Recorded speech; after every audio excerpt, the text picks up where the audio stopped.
All right, let's start with Kyrie Irving, who tried to explain why he left LeBron James and the Cleveland Cavaliers for the Celtics. There are no other ulterior reasons other than being happy and wanting to be somewhere where you feel like it's an environment that's conducive for you maximizing your potential as a human being and as a player perfecting their craft.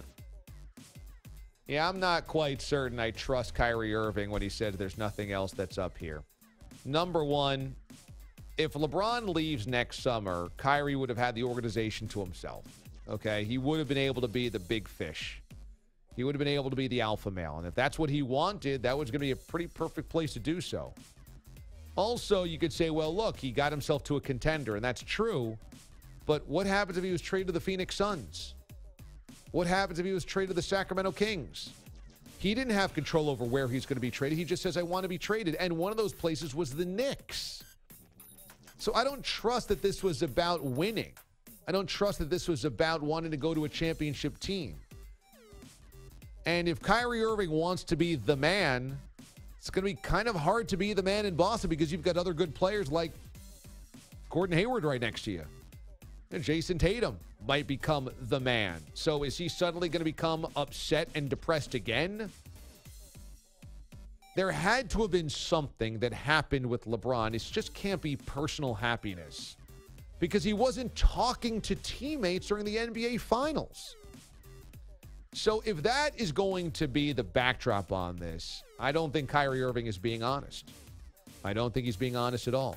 There had to have been something. I mean, look.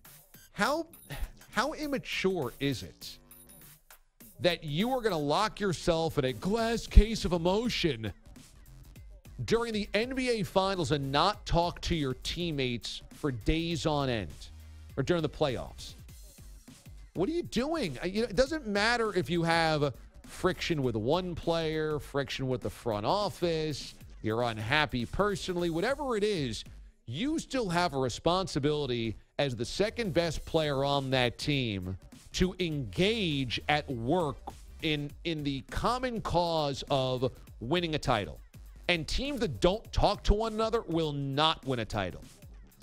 And to me, that just seemed very petulant. And I think that Kyrie is a petulant guy. Maybe he matures through it. I mean, he's still really young.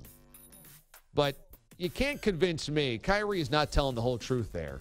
That this is just about, oh, you know what? This is nothing more than personal happiness. I've got no ill will. There's no ulterior motives. No, there was something happening behind the scenes. And when you say nothing more than personal happiness, that basically is one big gray area blanket you can throw over without having to be too specific.